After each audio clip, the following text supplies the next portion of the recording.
We have the die-hard learners here tonight. Thank you all for staying this long. I was kind of doubting, and therefore I chose to go light on the latter slides of my presentation. Can you go to the next slide right away? The first few slides were really just to convince you that we are ready. We're ready to work together. I mean, you can look at the economic competitiveness. Unfortunately, Oman, my home country, did not join this 63 countries competitive research. And you can see UAE 12, Qatar 18, Saudi Arabia 24, Bahrain 30, India very close 37. So we're all in the top half, for example, on this. And then this is important, high entrepreneurship drive. You can give them everything, but if they're not ready, if they don't have the drive, they'll not make it. So UAE 1, Qatar 9, and India 17. That's very advanced for such a big nation. And then next is funding, and we talked about in the last session about financing and funding. And the region, as you can see from they're not moving? I thought I'm moving here, sorry. Can you move quickly? So because we're already 7.5 minutes. Okay, can you see there? 1, 9, 17. Move with me, please. Next. I like to control, control freak.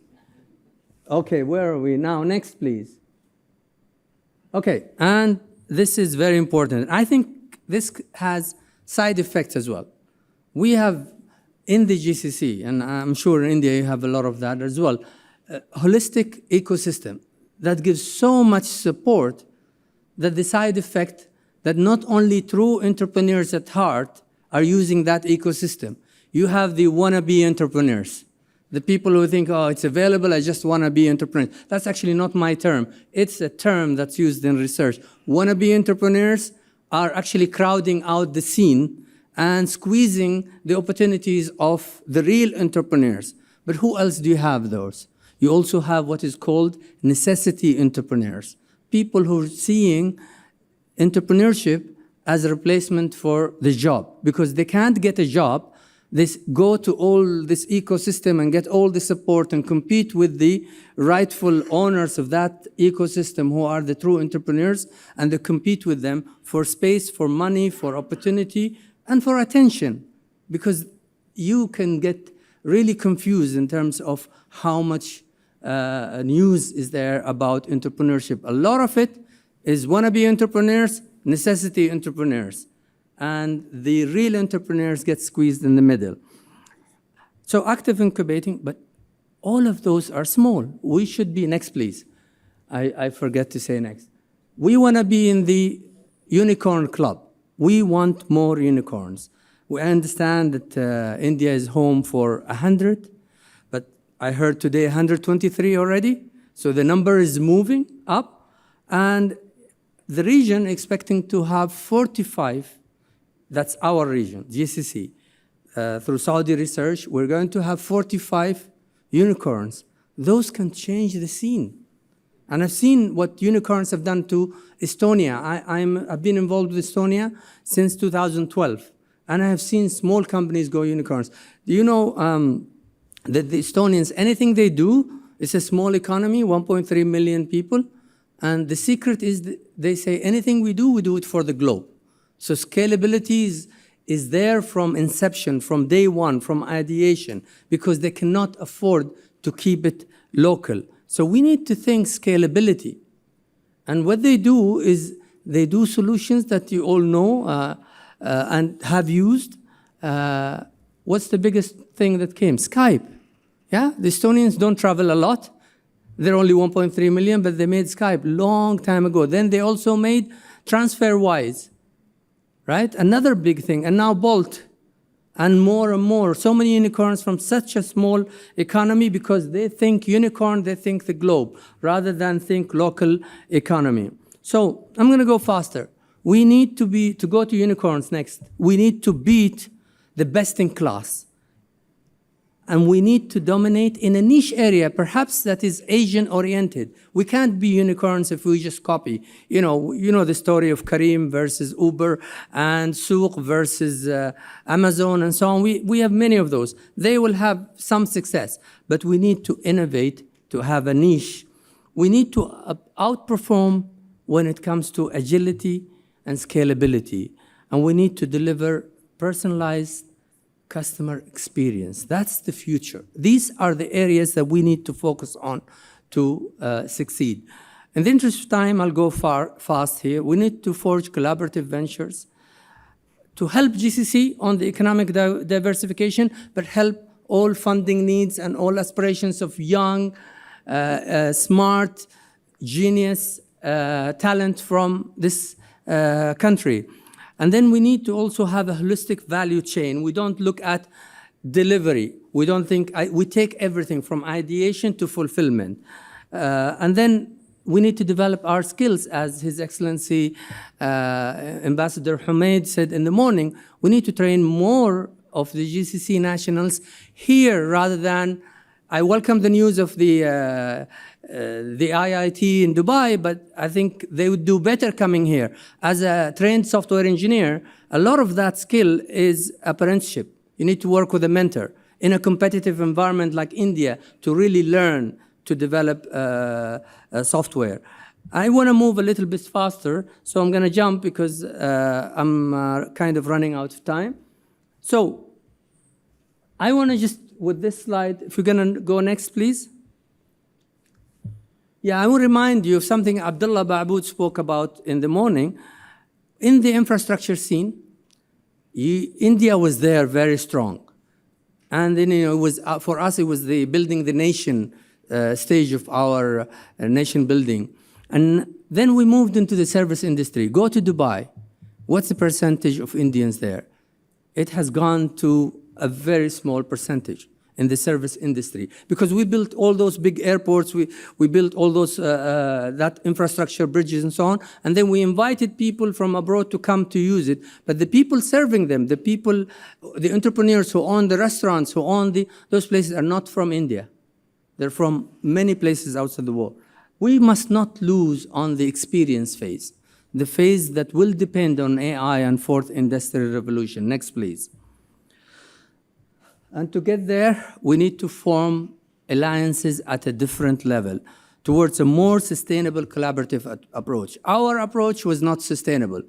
Providing talent for the buildings and the hard work has not been sustainable. We lost some of it in the service phase, and we're going to lose more if we don't. And next, please. This is the kind of collaboration we want. We want people to start working together on new technologies, right from inception, ideation, all the way to fulfillment, with emphasis on scalability from the beginning. We can't scale a lot of our service platforms. For them to scale, they have to see India as a market or as a launching pad for scalability. Next, please. We need, for us as GCC, but also for India, if we were to succeed in this, we need to embrace and harness all youth segments. We are used to having the family maker. You study, you graduate, you get a job, you get married, you have kids. Very quickly, we kind of whiz through the human cycle very quickly in our region. But now we have people who are career seekers, who want to grow, and they stay yuppies for a long time. And then you have the entrepreneurs, the pioneers, the ones who want to dedicate a good part of their life. And we saw an example today to changing the world, right? And as Steve Jobs said, those who are crazy enough to think they will change the world end up doing it. And next is the gig players. We have not accommodated any support for those in the ecosystems that we are playing. Gig players are already a big part of our society. My young daughter, who's still a student, is already a gig player. You can really induce a lot of efficiency in our inefficient economies in the region through harnessing the gig players. Next, please. This is quickly that we have growth of yuppies. I've studied the region with a proper social development researcher, and we find that the whole region is now growing the number of yuppies, young urban professionals who are pursuing their own dream. Next, please. We also have another growth of a society that is underserved and underutilized, who are the dinks, dual income, no kids. Now, what's the link between dual income, no kids, and yuppies? Mobility. Mobility, a word that has been used during the day. These two segments can move anywhere, work with anyone. What's the other thing? Mobility is very strong with dinks and yuppies. One other thing is very strong with them. Risk. They take risk. They're not worried about the kids. They're not worried about the parents. These are characteristics that we need to enhance and basically harness. And it starts all, next please, education. I'm on 0 now, but I'll take 1 more minute. On education, starts with education. And at education, we need to emphasize that we are, go next please, we are not growing kids just for them to get a job, to make them perfect employees. I would hate for my kids to be perfect employees. I think I was one. But no, please allow them to think not what jobs they're going to get, rather what jobs they're going to create. And our education paradigm should change to create young people who think how many jobs I can create if I do this, rather than what job I'll be getting. And equity is very important. It's not only gender equity. Gender equity is going to provide a lot of advantage on the experience, because women care, and we have to admit. The recent research shows that they're much higher on all aspects of emotional intelligence. And AI, I have a PhD in AI, I can qualify to speak. AI revolution and Fourth Industrial Revolution has much more emphasis on emotional intelligence. And to create equity, not only with the female gender, but also for the poor and the rich, the rural and the urban. These are measures that will allow us to tap the untapped potential of our societies. Thank you all very much. Good evening, ladies and gentlemen. It's truly an honor to be speaking at this platform today. I'm here to speak to you about the why factor towards shaping a common Arabian Sea destiny. India has always been a historic nation. Culturally, we've been ancient, but we've always been young at heart. And when we speak about the youth as a demographic dividend, it isn't a new conversation that we're having today.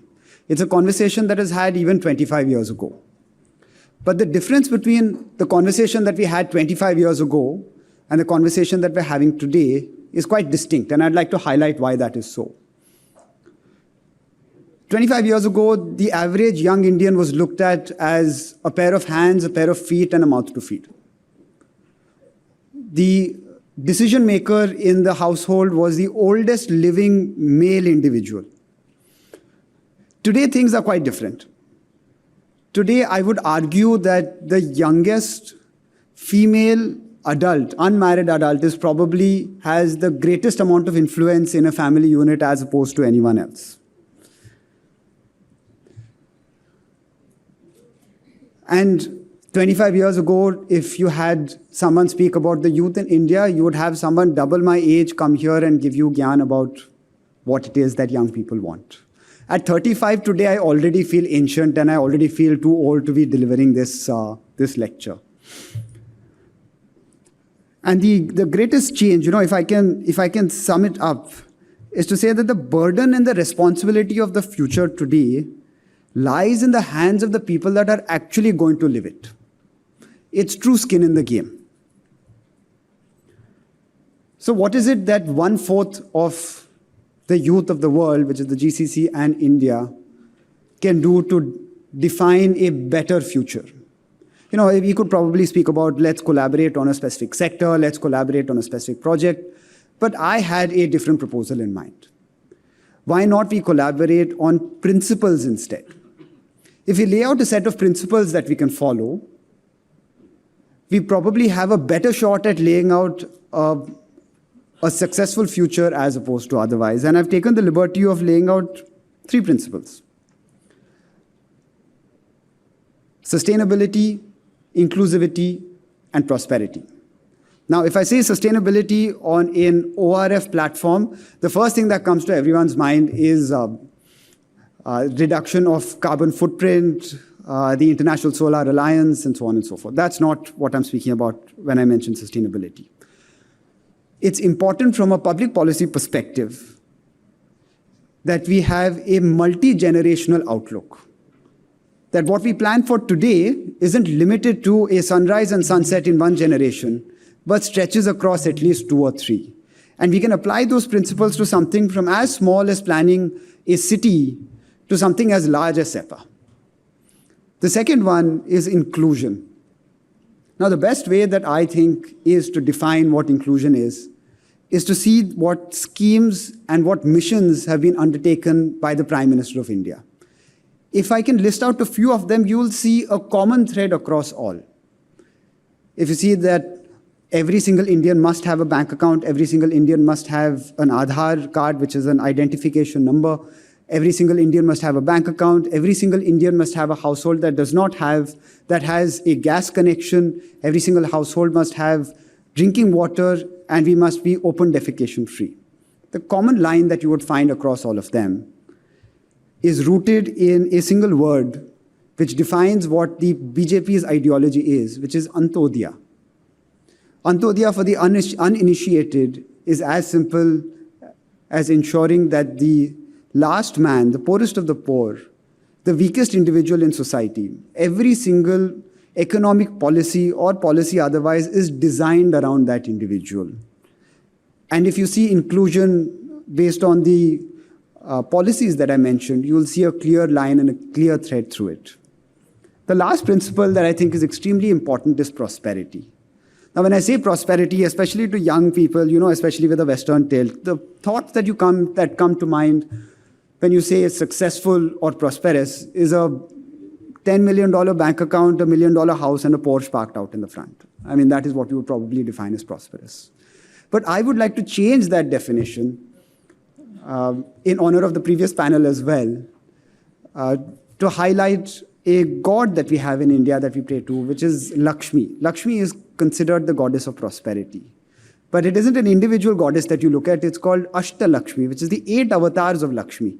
And I think that, to my mind, defines prosperity very well, because it isn't just defined as prosperity that is limited to material wealth, but it's the prosperity of spirituality, it's the wealth of agriculture and animal husbandry, it's the wealth of knowledge, it's the wealth of courage, it's the wealth of progeny, it's the wealth of virtue, it's the wealth of victory. If you look at prosperity, it's important to look at prosperity as defined inclusively and sustainably, and not just limited by, I have made this much money today. When I was looking up on what I could possibly speak about at this event, the first thing that comes up on the internet is, the world is so divided, young people are fighting all the time, this is not the right place. My humble suggestion to everyone here is, if you don't read, for 24 hours, if you don't read a couple of the editorials, you turn off the 9 p.m. news and delete your Twitter, you will find that, a great sense of kumbayaness will descend upon you. And I'll take one example of why I think that we are more united today than we are divided. From my other role, which is not the clothes that I'm wearing there, but what I'm wearing here, I run an organization and an institution.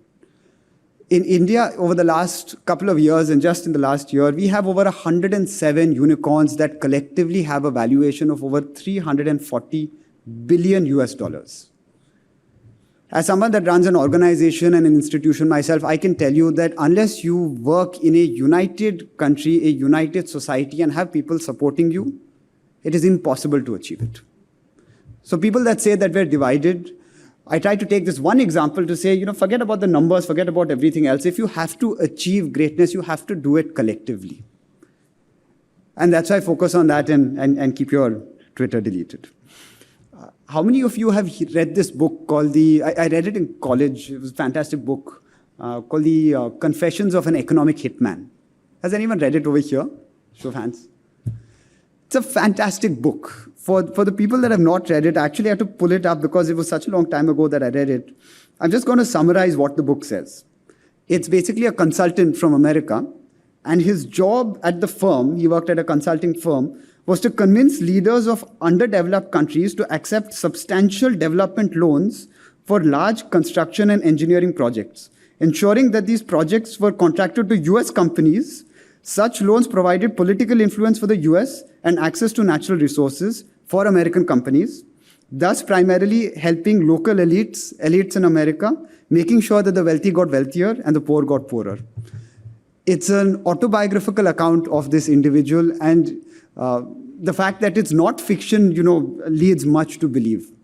As someone who's a young individual and is here to speak about why our region can set an example for the rest of the world, we can't define what the future will look like, but we can definitely define what we don't want the future to look like. And if anything else, this is a past that we don't want our future to look like. Thank you very much. Good evening. We've had some very interesting conversations on security, geopolitics, trade, climate, energy, partnerships. And now we move on to innovation and technology. I think it's a very interesting subject and something that many have looked forward to. Thank you. It looks like a room full, but dinner is still 2 hours away. So we have some time. So India has, welcome to my esteemed panelist. It's a pleasure and welcome to the dialogue. We've had an amazing talent pool in India on innovators, brain power, and as Dr. Rawas mentioned, technocrats. So today's question that I would like to put forward to the panel would be how could we leverage this, because the GCC is also looking forward to have innovation to create jobs and a new economy.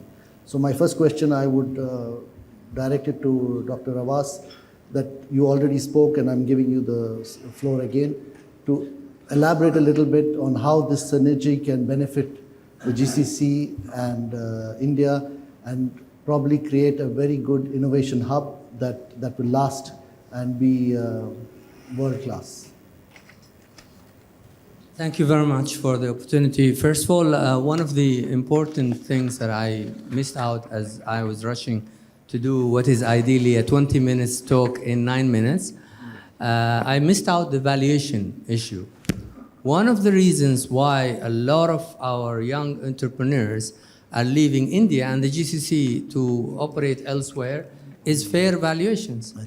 We're a family business trading kind of societies, and the way we value companies is mostly based on past performance, where in this sector you value companies based on potential forward. So you pay billions for companies that have not showed a positive bottom line, not even a positive EBITDA, because of the potential, the growth potential. And that's not yet fair in our region on young entrepreneurs. And I think it's even, it's even more difficult in India, I understand from some colleagues. I'll give you an example, if you allow me just 30 seconds. I invested as seed investor in a tech company in Estonia. At the time, it was $500,000, Clanbeat, look it up. It was $500,000, I wish it was $500,000 euros. 4 months later, not much changed, to be honest, except the address. We moved it to San Francisco, and we got a valuation of $9 million. From €500,000 to $9 million in San Francisco. Because the address matters on the audience in terms of venture capital and the kind of investors that they attract. So if we can basically create some common standards that allows us to answer your question, to be fair on valuation. We have also common if you like, training and apprenticeship. For example, one of my friends owns something that he calls, it's like a co-working space, calls it Lift 99 in Estonia. Through Lift 99, he attracts a lot of young people to work with him. And what he does then, he buys them while they're small. So he's my partner in 2 companies. And then he takes them globally, scaling up. It's all about scaling up. And I regret that in my own country, Oman, we spend a lot of money starting new micro entrepreneurs, and we don't spend part of that money to scale up the ones that have already made it through, let's say, the 10,000 user. And also, we are also at fault, family companies and businessmen. We are not joining the government in terms of supporting this. So I think a mechanism between the GCC and India for fair valuations, for scaling up, and for standardization on learning and capacity building, apprenticeship, mentorship. And I would love to see many of our nations coming to study here and learn from working with a mentor as an apprentice or working under a coach, rather than bring all the big names from India to our region and study within the region. It's just not competitive enough in our region. We need to be in a competitive area like India. I will stop here and maybe come back. George, Paul, what would you like to add to that? Sure, thank you. I would definitely agree with Dr. Rawas on multiple factors. Just to give you a quick gist of what we do at GeoGenX, we engage with early stage and growth stage startups. We help them explore opportunities and synergies within the RIL, the Reliance Industries and Geo Platforms ecosystem. We do this through a structured accelerator program. We kind of help them look at proof of concept opportunities, which of course can, if successful, can be scaled up to commercial partnerships with Reliance either as a customer or a go-to-market partner. We also do strategic investments in some of these startups at various percentages. The advantage of looking at the RIL and Geo ecosystem is the fact that Reliance is again one of the largest organizations in private sector organizations in India. From the Reliance retail perspective, we have about 15,000 retail outlets catering to a large number of Indian users. When you look at omni-channel commerce, or the new commerce called GeoMart, it's catering to about 250 plus cities. And when you're looking at Geo, we are catering to over 420 million users in the country, and Geo Fiber is catering to close to 7 million premises. So through Reliance or through GeoGenX, we've been able to help some of the startups that are excited about the Indian growth opportunities, kind of helping them handhold them to bring about the industry insights, kind of helping them access the Indian market through our network and the extended network as well through the holistic Indian startup ecosystem with the government agencies, the other incubators, accelerators, other corporates, investors as well. This is definitely something that we can help the startups in the GCC kind of leverage as well. This is basically what I would want to add. Thank you. So I would take the next question to Mrs. Chandrima Sinha. You are the Vice President of Invest India National Investment. So would you be interested to collaborate, or how would you like and think that you could enhance this innovation hub that between the two countries to make India the hub and the GCC part of it? Sure, thank you. We've heard a lot during the day also on how India is now one of the growing ecosystems on startups. We are currently the 3rd largest. What is oft overlooked fact is that GCC was one of the first movers to take advantage of this growing ecosystem.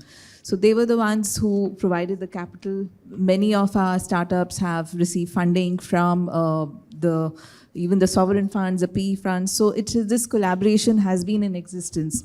And as I mentioned in a previous session, we have now seen many of the unicorns and other startups use the Gulf area to expand also into North Africa. And India also has, incorporated this technology and innovation as part of its agreements, bilateral agreements with different countries. Like it is part of the agreement with Saudi Arabia. It's part of the SIPA with UAE. We have started dedicated startup bridges with UAE and also with Qatar. Our Commerce Minister was there during the start for the UAE bridge. Our Vice President was there with the one with Qatar.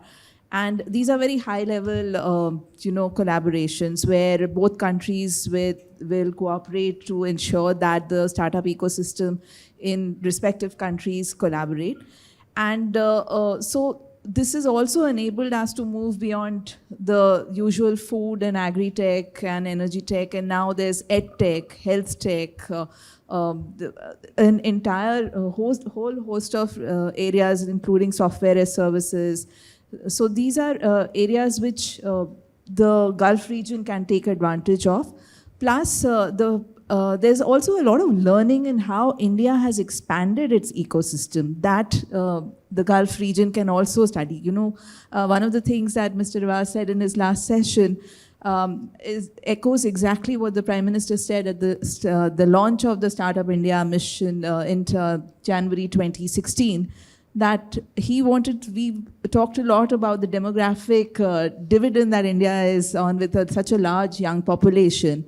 And he said that he wanted to create a nation of job creators rather than a nation of job seekers. And what is really gratifying is that now we have startups from, I'm talking about the registered startups with the Government of India. We have almost 78,000, and we have startups from more than 652 districts. So it is not concentrated in the metros anymore. It is not concentrated in the Bangalore or the Delhi or the Mumbai.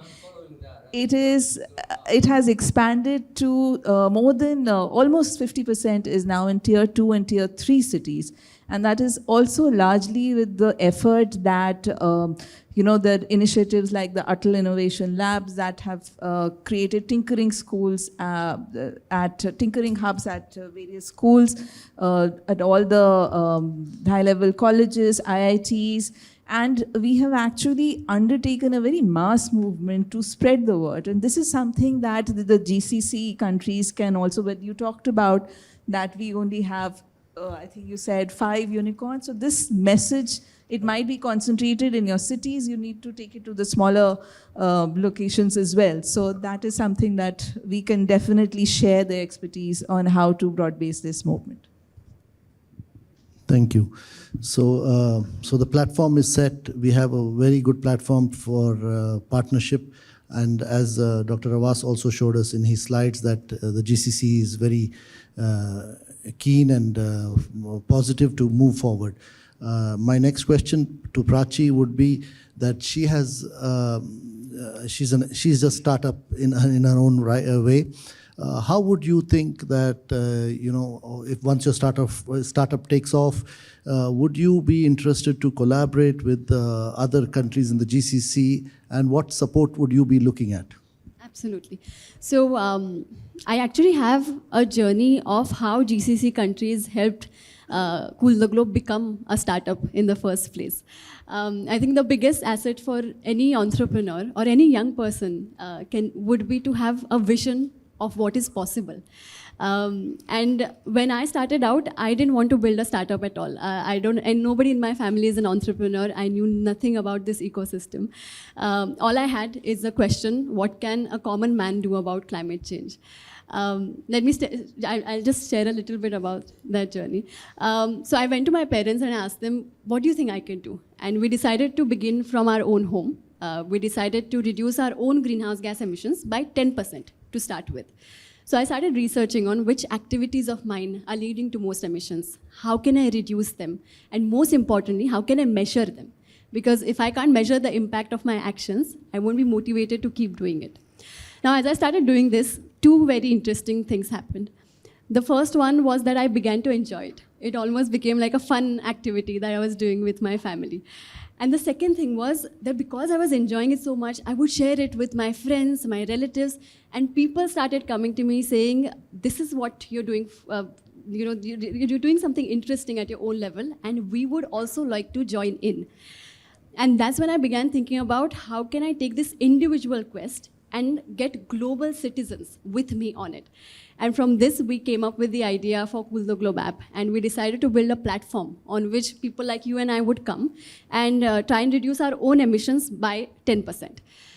We started showing simple things that we can all do in our day-to-day lives, and we started quantifying the emissions we're saving by doing that. Now, as throughout my college years, day and night, for 3 years, we worked on building this platform. And when it was launched, it was around the time I graduated, I realized that now the real work starts. We have this technology, but how do we bring people on it? So we started making very simple videos about what the common man can do about climate change. And what happened next was something I could have never imagined. People share those videos with each other, and before I knew it, millions of people from around the world were watching it. It reached somebody from the UAE. They shared it with their work colleagues, and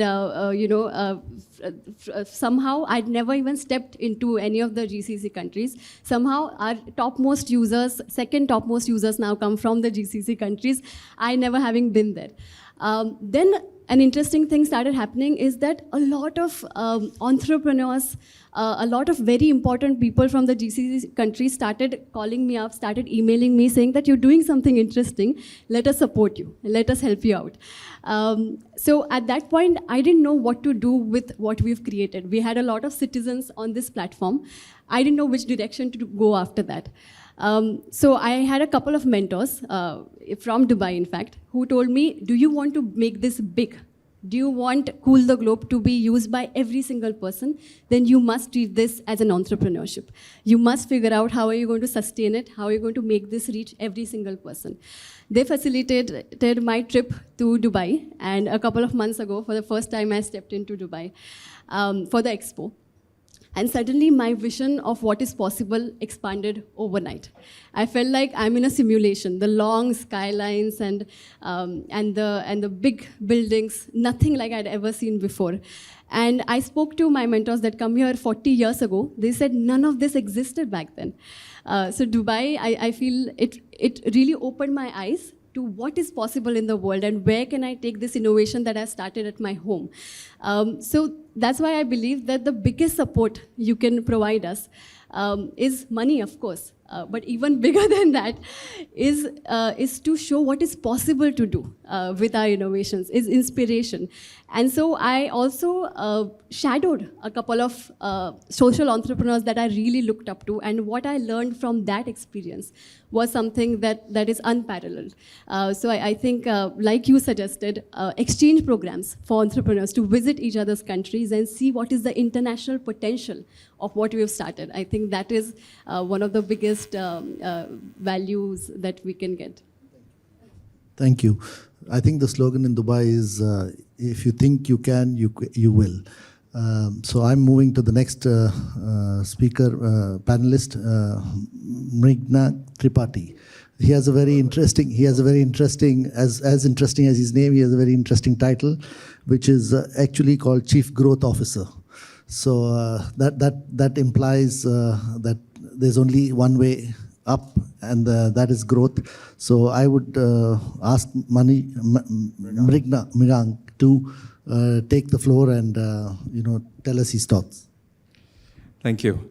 So the name is Mrigank, for those of you who can't spell it. For all my friends in the GCC, call me MT if you're not able to sort of spell this name. That's what everybody says. I think the stage is very well set. Dr. Rawas actually talked about it, and what he presented on the screen was very, very, very, very concise, very, very precise, effectively. I just have a few thoughts to it from my own perspective, and I'd want to put across 4 key points, which I believe are the epitome if you want to build out an ecosystem, and I'm a firm believer in ecosystems. The first is, of course, human capital. And that's what Dr. Rawas also mentioned, that either they come over here or we go over there. Some of the best companies, like, there's a third part. Either we go over there, they come over here, or they come over there from Silicon Valley, which has started happening a hell of a lot. in the UAE and the Middle East, a lot of companies have been set up by Silicon Valley second-time founders. There's a company that I know of, Lean. I don't know whether some of you might have actually heard of it, which is based out of the UAE, doing phenomenal work in the fintech space, right? Phenomenal work, and they're now trying to emulate what we have done here at UPI and doing something over there. So that's on the human capital side. Second is frameworks, the guardrails. What do you actually need to be able to succeed? And I think the UAE has again shown a bit of a direction, and I would encourage other GCC regions also to look at that. Visas, stays. How easy is it for me to come? How easy is it for me to set up a company over there? These are all very important and very basic tactical things, but if you don't have them, then you will not actually build out the ecosystem, right? The third is, I think, the best of breed areas. Pick those areas. One, ma'am mentioned about SaaS, software as a service, and I'm a software as a service practitioner, so and also a mentor in the whole SaaS ecosystem in India. I can tell you that is the future, and a very sustained future for a very, very long period, right? So be it software as a service, be it fintech, be it edtech, be it maybe just e-commerce, we should just pick up those areas, and of course after a lot of depth. But I think fundamentally, the approach has to be towards building out the entire ecosystem. You cannot just say that, hey, I just want to set up I'm going to throw money at this and then it's going to sprout up. It's not going to happen. So we need to do that. And the fourth point is, it's not just technology. Innovation is happening in other areas as well. For example, I know of a company which is actually making water out of air, just bases humidity. And they're based in India, but their biggest markets are in the UAE. Simply because they're close to the sea, there's humidity, you can actually build very, very potable water out of that. So that's how I would recommend we go. Of course, there's a dual exchange. The one other point that I want to just sort of leave everyone with is that as Indians, we used to always believe that global meant the US or North America. Always, because that's where the money was, that's where all the customers were. Today, we've taken a bit of a hop before we get to the US. Today, we look at the Middle East and say, hey, there's a lot of money over there. There are lots of customers over there, and those customers are now very willing to take up software as well as technology to be able to do so much more. So even for companies that are coming out of the GCC, it's not an absolute important that on day one I need to go global. It can be just, I want to focus on GCC, and GCC's got very, very regional problems to solve for. So yeah, sorry if I've taken a bit longer, but yeah. Thank you, MT. Okay. Dr. Rawas, we will have a much longer conversation later on. Yeah, I'll just ask you a question which you can probably shorten. What do you think, in a very short way, would be necessary for this partnership to flourish and grow a GCC-India partnership in the innovation hub space? As MT mentioned, that companies in India are looking at the GCC, and if GCC companies look at India, that would be a win-win partnership. What it would take is action. Just do it. Get started. Look at forming an ecosystem that is designed by entrepreneurs for entrepreneurs. We think we're an authority on what they want and what they need. Let's just try consulting them. I think the list of the needs and wishes will be different if we ask them what they want. Sometimes we give people what they don't want. I mean, there are long stories about that and lessons. And we should just go back to them and ask them, what do you want to thrive? And I think, trying to complete what you talked about, I think one other thing that was mentioned during the day, we're all, GCC plus India, are behind when it comes to manufacturing. And innovation, while I love more business model innovation, and I'm more for business model innovation, but true innovation also includes gadgets, includes products that you create, and we don't have prototyping capacity in this region.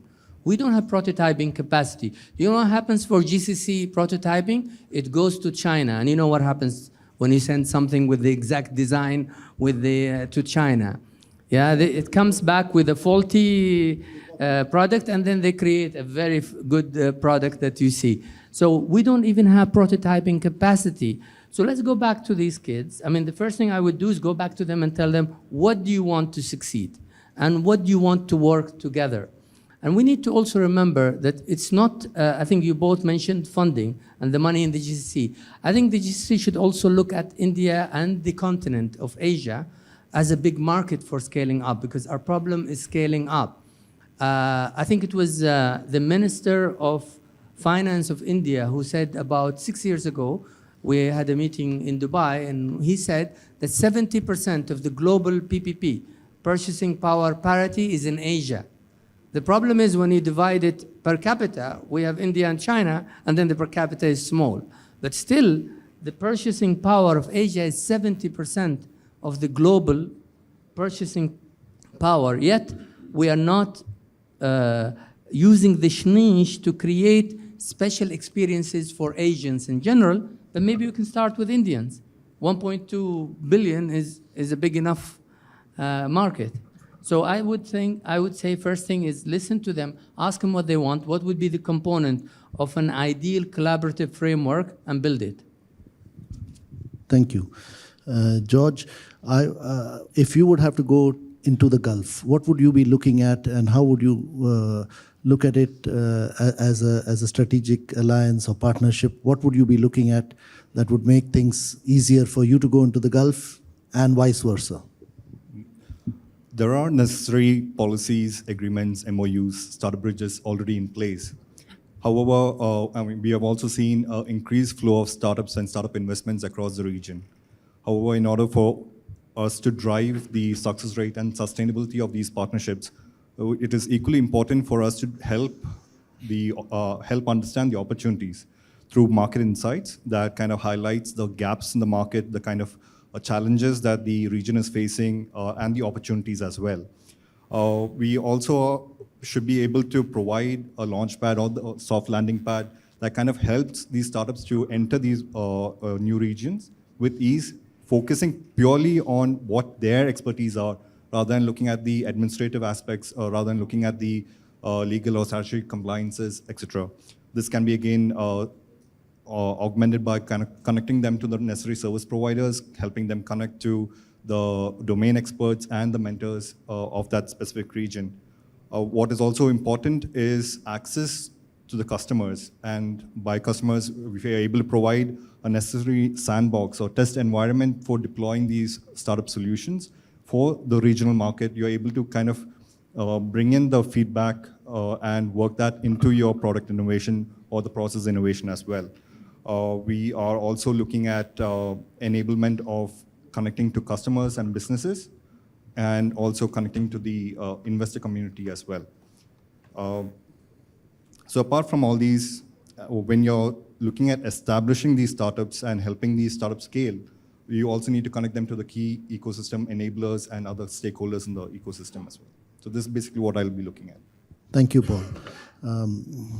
Chandrima Sinha, my next question to you is, you've already mentioned that we have around 600 villages for startups and people coming to you. How would you probably leverage this for the Gulf nations if they have, let's say they're having requirements, and not just to deal with the cities, big cities. How could you connect the smaller cities in India with the Gulf? How would you think India Invest could, let's say, provide a bridge or something like that? Sure. So what I mentioned was that we have about 750 districts, and out of that, about 650 districts have seen startups come up. And we've started, just the same way that Prachi went to Dubai, right, in January, Dubai Expo. Government of India actually took more than 100 startups to Dubai Expo, where they met investors from the Gulf region, in fact, from the entire world. And they interacted. So these startups were selected by us through the ones which were registered. So we are already working very closely to bring that entire ecosystem to the world, to the Gulf. So through these bridges, the country-to-country bridges that are forming, the ecosystems are connecting. And in that way, as you asked, we can connect to the entire large ecosystem that is being developed in India. Thank you. I'll go back to Rawas. Would you know if Gulf countries would be interested to invest in startups in India, and Yeah. connect, like you've invested in Estonia. I'll take the Yeah. address later yeah, on. But would you be interested, or have you invested, or would you be keen to know how, if the mechanisms are in place? I was share your a thoughts. member for 2 terms, 6 years in Oman, is 2 terms as a board member, founding board member with the Oman first ever, venture capital fund, IDO for the Omanis here, IDO, Innovation Development Oman. We were interested in buying from anywhere in the world, and when we buy, we ask them for what we call the Oman component, to bring some of the benefits from Oman. I know His Excellency must be involved now in pushing that forward. And we didn't look at many of the Indian opportunities because, while Indians are very good at doing tech, they're not good at selling tech. So we're changing that. Yeah, you're changing that, right? And that's a welcome change. And the Estonians, they know how to market their stuff. And the Singaporeans, your neighbors, they're Indians and Singaporeans selling Indian ideas better than India. And I've worked with some of them. And we are open to invest. And private money can be big, but private money needs some kind of standardized valuation. You don't want to cut short the efforts of these young people. You need to help the people who have the money understand the potential of what's in front of them.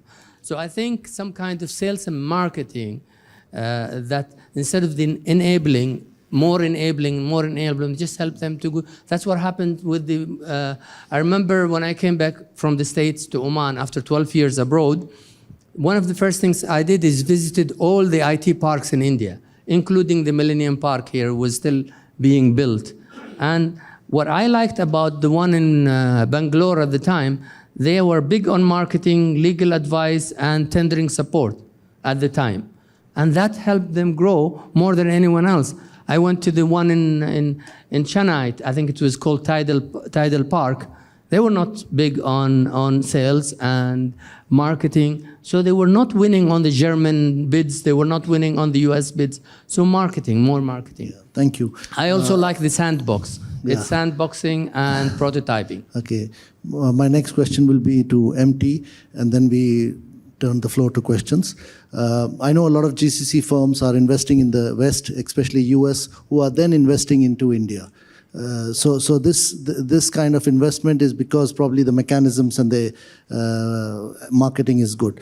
So MT, how would, as people growth, people strong, how would you look, and you mentioned we are changing that. So could you just mention a few points quickly, and then we take some questions, how we are changing that?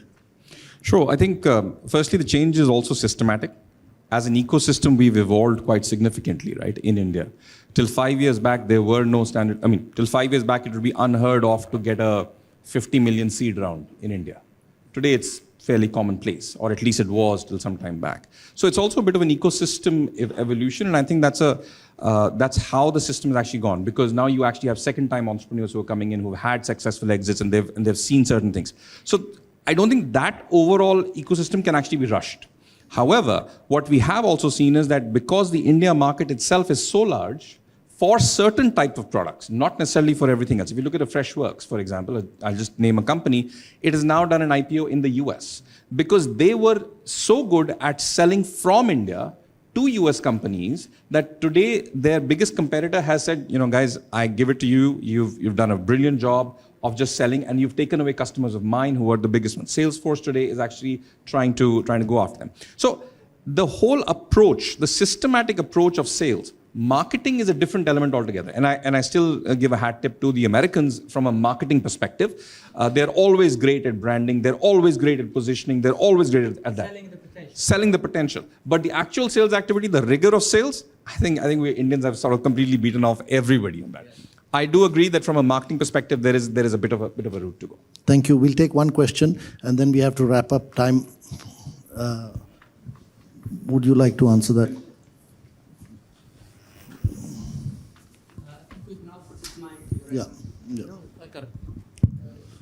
Yeah, thanks. More than a question, it's more a continuation of the question that you posed to Dr. Rawas. in Oman, we're from a size point of view and from a volume point of view, we're so insignificant when you look at Greater India. And we've actually now, with the role that I'm playing in terms of trade promotion and investment partnerships, we're saying that it's better off that we actually deal with the Maharashtra, Gujarat, a Karnataka, and a Rajasthan, and leave the rest of India to India.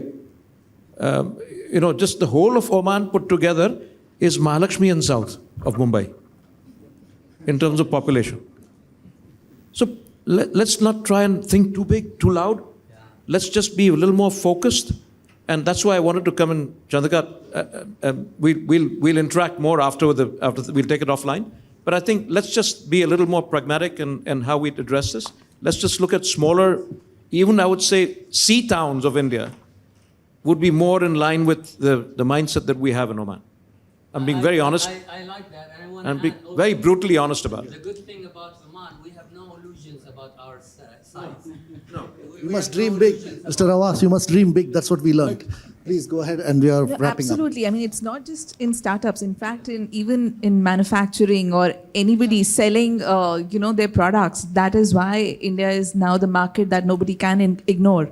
So, the population of Maharashtra. In fact, there are these often infographics where India is shown as a combination of different countries. That each state is equivalent to a certain big country. So.